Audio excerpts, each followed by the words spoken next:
Hey guys, welcome back to the 801 chat. I'm your host Adolfo. Now today we're trying a little bit of a different format. Let's go ahead and jump into it. First thing we're going to be talking about is the PlayStation Classic. I know a lot of people were hyped, losing their whips and their nays over it.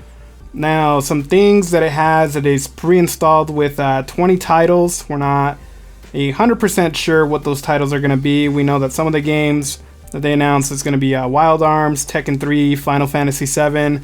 So some of the big ones there. It's a mini form factor. It looks like it's going to be about 45% smaller than the original console. So that's pretty neat. Has an HDMI rather than external memory cards for you to slide in there. It's going to come with internal memory cards, aka just the internal hard drive, saving your game progress. I'm guessing it's going to be similar to the Nintendo Classic or the SNES Classic. If any of you have had a chance to try those out, you'll know what I'm talking about with that. As well as the controller is going to be a classic controller rather than the DualShock controller. So I'm guessing they're going to keep it quite a bit retro when it comes to the games, rather than things like Ape Escape. I'm not sure if Crash Bandicoot really counts in there, but looks like they're going to go back with more classic games, so that'll be neat to see. And it is coming out December 3rd at $100. Do I feel like that is a bit steep, especially when you look at the NES Classic and the SNES? Yes and no. I mean, you think about the NES Classic, you're looking at $60. Then you go to the SNES, you're looking at $80. And there's a rumor mill that Nintendo may come out with their own 64 Classic, and if the scaling of pricing going from 60 to 80 is any indication, they might just end up being at that $100 tier as well. Am I gonna get my hands on one? More than likely, yeah. Who am I kidding? Let me know down in the comments below what your thoughts are on it, and if you're on that hype train as well, or if you just want one just because you think it's kind of cool and neat, and you remember some of these games and it was fun for you. That's why I'm getting it. It looks sick, small, something nice to have around.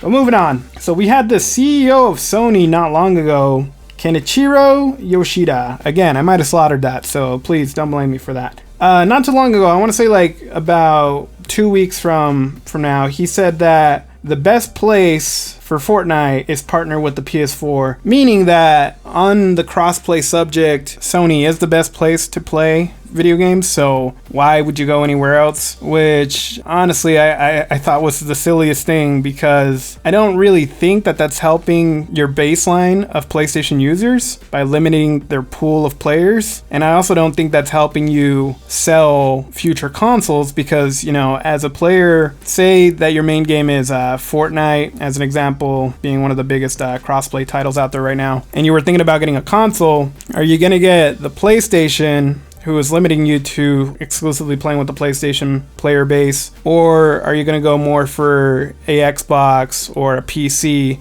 seeing as you can crossplay with a multitude of platforms? And so, not surprising, John Codera, the PlayStation chief, decided to back down on the crossplay when it comes to Fortnite. Now, it's not 100% them saying that crossplay is completely out of the picture. More in terms, what they're saying is that they'll take it on a game-by-game basis. So really, depending on the title and if they see it being a benefit to include crossplay, they'll do it. One of the big titles I could think of that was a PlayStation 4 exclusive, or is to a degree, would be Street Fighter V. If any of you guys out there have played it or are a fan of it, it's one of the games that does have crossplay between the PlayStation and the PC, which is great because, me being mainly a PC player, having that option to that player pool is amazing, because it'll give you an indicator too of if you're playing against a PC player or a PlayStation player.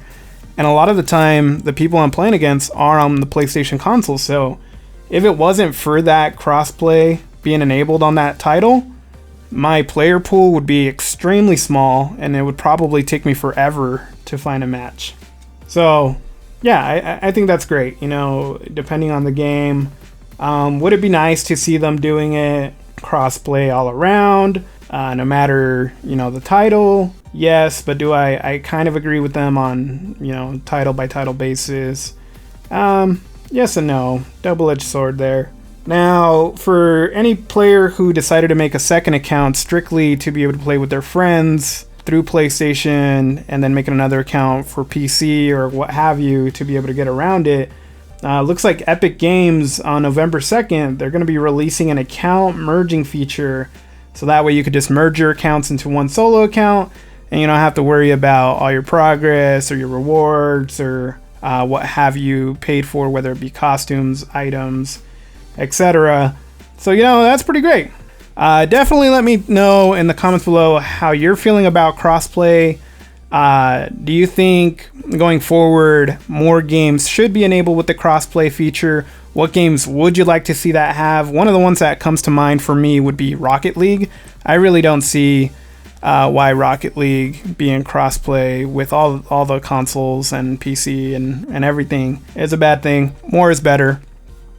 Let me know what you think, how you feel. Again, thank you guys so much for watching. Do love all the support you give, and have a wonderful, beautiful, extraordinary day. I will catch you guys on the next one. Peace out, bros.